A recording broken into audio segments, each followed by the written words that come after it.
변방 목사의 아침 묵상 2024년 11월 4일 월요일 아침입니다.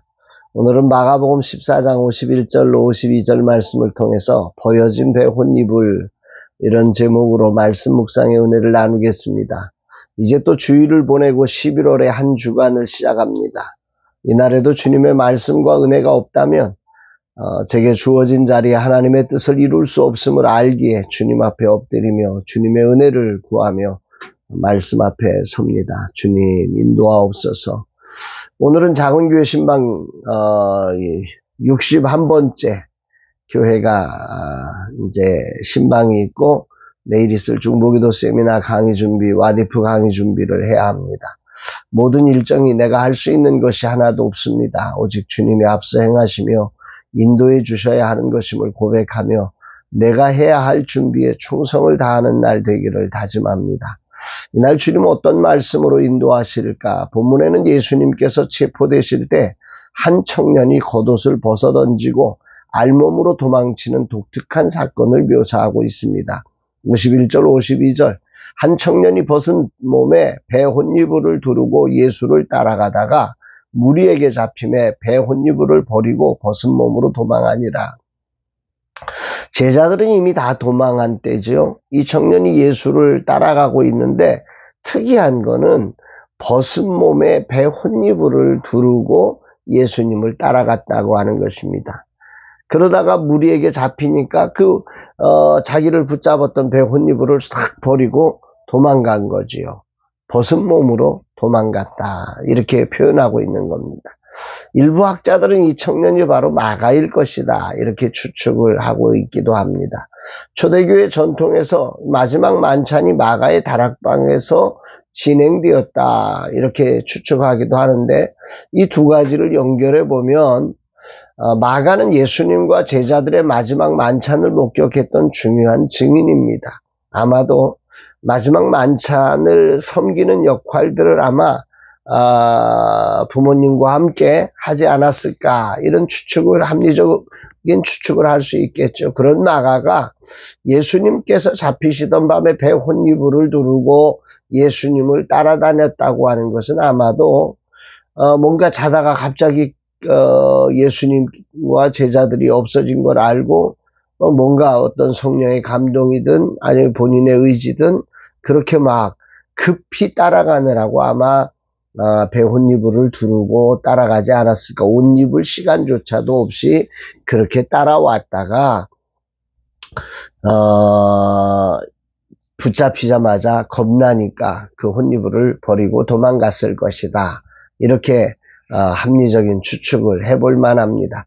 이 사건을 통해 예수님께서 붙잡힐 때 그 고난의 현장에 제자들을 비롯한 예수님을 믿고 따른다는 이들이 얼마나 무기력하게 도망자로 흩어졌는지를 생생하게 보여주면서 인간의 무력함을 보여주는 장면이 아닌가 이런 생각을 하게 됩니다.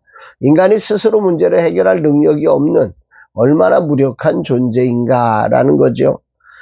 예수님께서는 이런 우리를 위해 구속의 은혜를 베푸시기 위해서 이 땅에 오셨음을 반대로 또 강조하고 있는 본문이라 생각됩니다. 수많은 결심과 의지와 노력과 사랑이 예수님의 붙잡히시는 긴박한 순간이 다가오자 다 헛수고가 돼버립니다. 다 수포로 돌아갑니다. 그 누구도 힘이 되지 못하고 다 떠나버린 그 외로운 자리에 주님은 홀로 그 길을 걸으셔야 했다는 사실을 깊이 묵상하게 됩니다.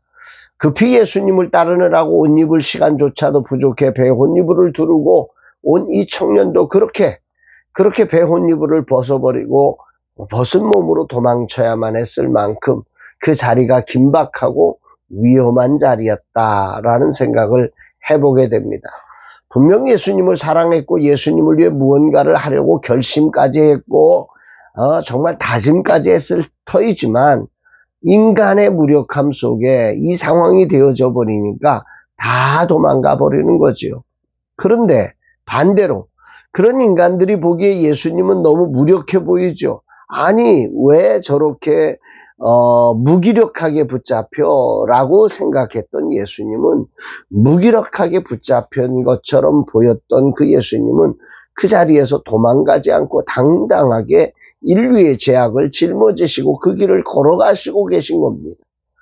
정말 무엇이 용기이고 무엇이 지혜이며 무엇이 사랑인지를 다시 한번 돌아보게 됩니다. 칼을 빼어들고 나섰던 그 제자, 나는 절대 우리 주님을 부인하지 않겠다고 장담했던 제자, 옷 입을 시간조차도 없이 배옷 이불을 두르고도 예수님을 따르던 제자. 그러나 이런 인간의 결심과 의지와 노력과 사랑은 다 헛수고가 되어버렸습니다.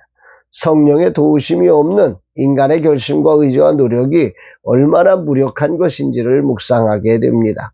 율법을 지켜 구원을 받을 수 있는 존재가 단 한 사람도 없음을 아셨기에 주님은 율법의 저주에서 우리를 구원하시기 위해서 이 십자가의 길을 묵묵히 당당하게 걸어내셨음을 생각하게 됩니다. 갈라디아서 3장 13절, 그리스도께서 우리를 위하여 저주를 받은 바 되사 율법의 저주에서 우리를 속량하셨으니 기록된 바 나무에 달린 자마다 저주 아래 있는 자라 하였음이라. 이날 주님은 내게 뭘 말씀하고 계시는 걸까?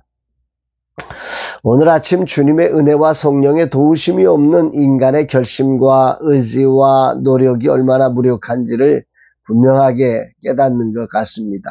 아울러서 십자가를 통해 우리를 율법의 저주에서 속량해 주시고 성령의 도우심을 허락하신 우리 하나님 앞에 감사와 찬양과 영광을 올려드리게 됩니다. 작은 교회를 신방하고 바삐 내일 사역을 준비해야 하는 오늘, 바쁘기에 겸손히 성령의 도우심을 구하고 그분의 은혜의 보좌 앞에 나아가야 함을 깨닫습니다. 내 힘만 의지할 때는 패할 수밖에 없도다. 힘 있는 장수 나와서 날 대신하여 싸우네. 마틴 루터의 고백이 담긴 찬양의 가사가 생각납니다. 그렇습니다. 오늘도 내 힘만 의지하면 제자들처럼 배 혼이불을 두른 이 청년처럼 그렇게 위급하고 힘들어지면 다 도망갈 수밖에 없는 그런 존재임을 인정합니다. 아니, 도망가지 않아도 그것이 아무런 힘이 되지 못하고 마귀의 놀림감밖에 되지 않음을 인정합니다. 그래서 철저히 주님 앞에 엎드려 그 십자가의 은혜를 구하며 성령의 도우심을 구합니다. 이 장수 누군가 주 예수 그리스도 만군의 주로다. 당할 자 누구랴 반드시 이기리로다. 아멘입니다. 내 힘으로 작은 교회에 힘을 줄 수 없고 중보기도 세미나를 통해 사역자들을 영적 전사로 세울 수 없으며 젊은 세대 사역자들을 일으킬 능력이 없습니다. 내 힘만 의지할 때는 패할 수밖에 없습니다. 그래서 오늘 간절히 주님 앞에 엎드립니다. 보혜사 성령님을 구합니다. 임마누엘로 우리를 떠나지 않으시며 우리를 통해 일하실 성령님을 인정하고 환영하고 의지하고 동행합니다. 성령님 도와주세요. 이 일이 저의 일이 되지 않게 하시고 이 모든 일정이 주님의 뜻이 이루어지는 자리가 되게 하옵소서. 오직 주님이 영광을 받으시고 대장 되신 주님의 지혜와 능력과 권세로 되어지게 하옵소서. 마귀는 떠나가고 하나님의 영광이 드리워지며 거룩한 제자가 세워지는 자리가 되게 하옵소서 고백합니다. 사랑하는 여러분, 여러분은 어떠십니까?